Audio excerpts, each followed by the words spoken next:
aula de hoje vai ser sobre PNAD, Pesquisa Nacional por Amostra de Domicílios. Gente, isso é uma ferramenta que é muito utilizada nos dias atuais. A gente falou sobre IBGE, né? A gente falou sobre a função do IBGE na aula passada, né?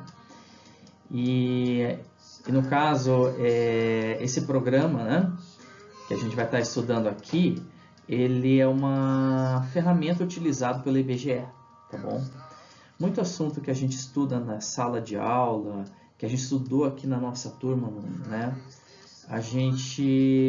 São dados que muitas vezes foram levantados por esse programa, né, o PNAD, tá ok?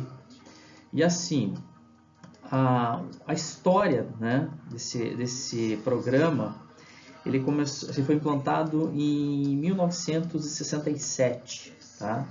Então, na década de 60, tá bom? Veja só, ele fazia a pesquisa na região Nordeste, região Sudeste, Sul, além do Distrito Federal, tá, nesse período. Daí, lá nos anos 70, né, na década de 70, né, foi interrompido para a realização do censo demográfico, tá? Daí, a partir de 71, né, passou a ser realizado anualmente, né, sempre no último trimestre, tá bom? Tá, e daí, em 1973, né, o levantamento já alcançava uma amplitude que manteve até o final da década de 70, tá bom? Então, foram quais regiões? Foi, no caso, a região Nordeste, região Sudeste e Sul, né? E, no caso aqui, a área urbana das regiões Norte e Centro-Oeste. Em 1974 e 75, esse programa foi paralisado novamente, tá? Para pesquisa, no caso especial, tá? Que denominava Estudo Nacional da Despesa Familiar, tá? Em DEF, que eles falam, tá bom? Então, veja só, o que era a pesquisa? Era, no caso, uma pesquisa básica que só foi retomada em 1976. Daí, em 1980, o levantamento foi interrompido de novo, tá? Mais uma vez, para a realização do censo demográfico. Daí, no caso, em 1981, foi reiniciado novamente, né? A pesquisa básica, né, do PNAD, né, já cobria, no caso, todo o território nacional, exceto áreas rurais, por exemplo, Rondônia, Acre, Amazonas, Roraima, né, Pará, Amapá e Rondônia, né, que daí eles tinham essas regiões que correspondiam em torno a 3%, né? E no caso, durante toda a década de 80, né, o questionário de pesquisa básica do PNAD, né, permaneceu praticamente inalterado. Só a partir de 1987 foi introduzido a investigação da cor das pessoas e de 1988 em diante foram acrescentadas as indagações sobre a existência de rádio, televisão, geladeira, né, nos domicílios. Daí começaram a ampliar mais as perguntas, assim, né? Mas então,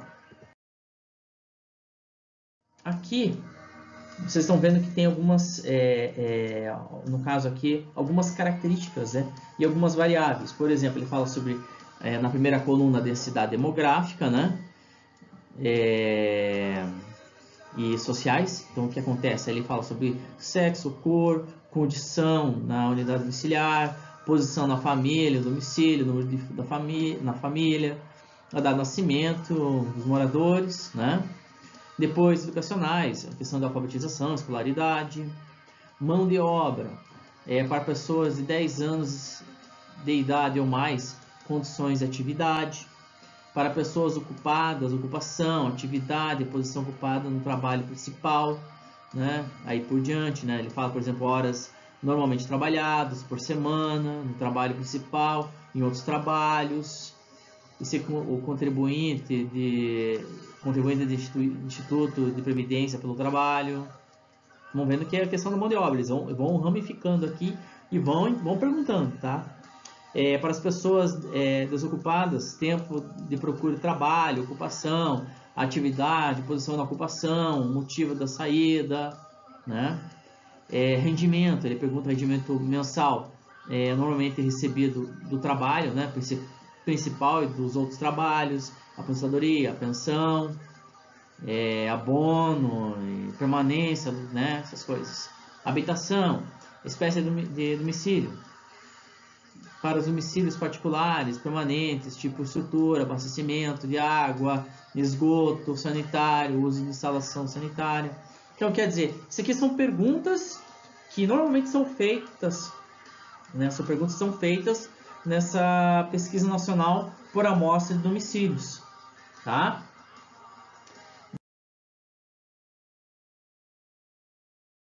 De gráficos, tá? Eu não vou entrar em detalhes, mas assim, eu quero mostrar para vocês alguns tipos de gráficos que são levantados depois dessa pesquisa, que acabam levantando dados aqui. Aqui está mostrando a respeito fizeram um balanço da renda, né? Isso entre 2013 e 2014, em porcentagem, tá bom? A evolução do índice Gini, tá? Do rendimento mensal real dos domicílios. Então, estou mostrando gráficos, né? Alguns resultados que eles são analisados, até para a gente visualizar melhor, tá bom? Ó, ele mostrando a questão da taxa de extrema pobreza Brasil, grandes regiões, 2004, 2009, 2011, 2014. Então, cada tonalidade corresponde a um ano, tá bom? E região brasileira. Então, nessa pesquisa eles fizeram por regiões, né? Brasil, as regiões norte, nordeste, sudeste, sul, centro-oeste, né? Taxa de extrema pobreza por faixa etária, de 2004, 2009, 2011, 2014, tá? Isso por faixa etária também, estão vendo ali, né? E para finalizar, eu quero deixar esse versículo aqui, né? Que é o seguinte: mas bendito é o homem cuja confiança está no Senhor, cuja confiança nele está. Ele será como uma árvore plantada junto às águas e que estende suas raízes para o ribeiro. Ela não temerá quando chegar o calor, porque as suas folhas estão sempre verdes. Não ficará ansiosa no ano da seca, nem deixará de dar fruto. Jeremias 17, versículos 7 e 8. Gente, Deus abençoe vocês, que vocês tenham uma semana abençoada, aproveitem, descansem e estudem, tá? Vejam a lição lá, uma lição bem bacana, tá? É importante porque através desse conteúdo é o que muita coisa que a gente essa ferramenta que a gente viu aqui é uma ferramenta interessante porque a gente usa ela no nosso conteúdo. Muitos dados que nós estudamos no nosso livro aqui de geografia é baseado nesses dados, tá? Então dê uma olhadinha lá, tá bom? E Deus abençoe vocês, tá? Beijo, abraço, conversamos na próxima semana, tá bom? Tchau, tchau!